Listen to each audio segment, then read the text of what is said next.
Welcome back to my latest property purchase. This is a 2-bedroom detached bungalow in Sussex, and it's got a nice garden front and back, it's got a driveway, and it's got a detached garage, so it's definitely a good property. Now, I actually won this from auction with about 2 hours to go before I had to jump on a flight and go off on holiday. So I had to win the bid, send over the 10% exchange deposit, pay the fees, and then quickly rush off to the airport so I could get on holiday and then completed on this property 28 days later. Now, what I want to do in this video is show you the potential that this property has. I want to run through the potential refurb costs of that and then share with you the different exit options. But to start with, let's take a look around so you can see what this bungalow looks like. So as you can see, it seems like I bought a small, dingy and smelly bungalow, and to add to that, it's got mold, a lot of mold as well. And I actually paid £245,000 for this bungalow, and the negatives don't stop there. It's got a garage with an asbestos roof. It needs a full rewire. It's currently only got electric heating. It doesn't have a connection to gas, and will need that if you want to put a gas boiler and radiators in here. So there certainly are a lot of negatives to this house. But there's also a lot of positives too. This property is detached. It's got a detached garage, it's got its own driveway, and as I said, a big garden. It's also on a really sought after road. You can really easily walk into the town centre from here, and also you've got one of the main popular primary schools just further down the road as well, making it a very popular road. And as you can imagine, when something's popular, well, the prices tend to go up. So the end values on this road are really, really good. In fact, this bungalow was built as one of 3 identical bungalows, probably back in the 50s or 60s time. And the bungalow just 2 doors down, which in all fairness has been refurbished and extended, has actually just recently sold for just under £500,000. So with all of that in mind, the purpose of this video was to share with you, well, the bungalow, but also the costs and also the exit options. And there are a few different options here. So option number 1 that I have with this bungalow is to actually just keep it in exactly the same form, not extend out the back, not extend into the loft, just simply use the current layout. Now, if I was to do this, obviously I'd have to strip it back. I'd have to think about plastering the ceilings, doing the rewire, getting the gas connection, putting in gas central heating, new kitchen, new bathroom. And what I probably would do with the kitchen is to knock it through, because currently it's very small. But what I'd probably do is knock down the wall in between the kitchen and the sitting room to make a nice open plan living room, because as I said, the kitchen is very, very small. I'd also, where the bathroom is, knock out the kind of airing cupboard where the current immersion tank is, in order to make the bathroom bigger, because again, it's currently very, very small. By doing that, you'd make a perfect little bungalow for an older retiring couple, or perhaps a new young couple looking to buy their first property. The cost of that refurbishment, from what I've had priced up by my builders, would come in at around £45,000.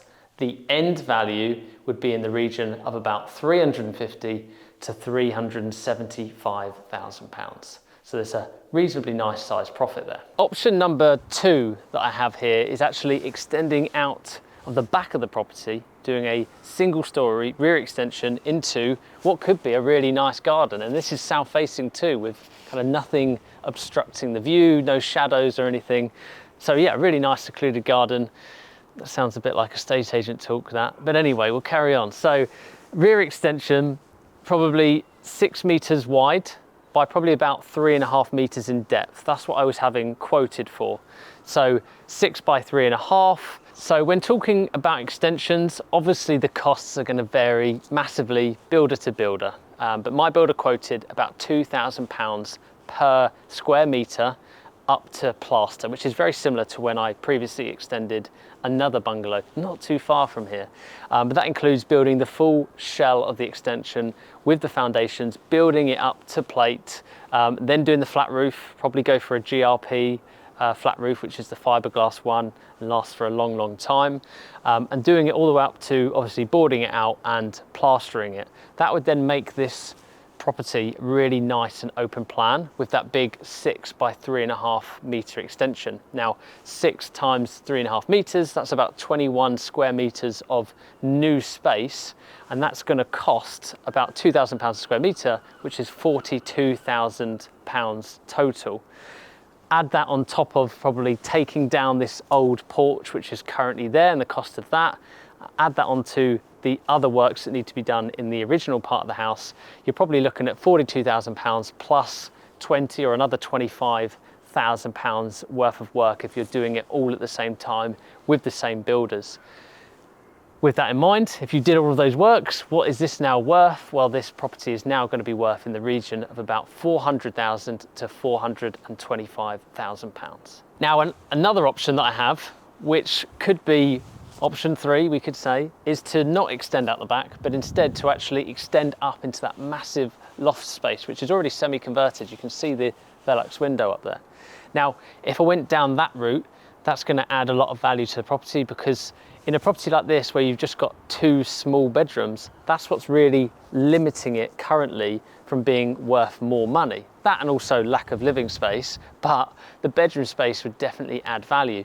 So if I did a big dormer window extension like some of the other properties have down this road, you could add 2 large double bedrooms plus an ensuite, and now you've really opened up the cap of what this house could be worth at the end. The cost of doing that loft extension I've had coming in and roughly priced at £45,000 to £50,000 with those rooms done, fully finished, with the ensuite done as well, and a new staircase. So a lot of bang for your buck. Which is the better option? Don't know for certain at the current time, but I do think a loft conversion is just crying out to be done at this property. So £45,000 to £50,000 spend for that, plus probably another 20 to 25 for the downstairs if you're doing it all at the same time. So at least £70,000 worth of spend. End value, once again, if you're just doing the loft, not coming out the back, probably £400,000 to £425,000. Option 4. I'm standing very close to this grubby wall. I'm trying not to touch anything as we go around. God knows what on earth went on in this room.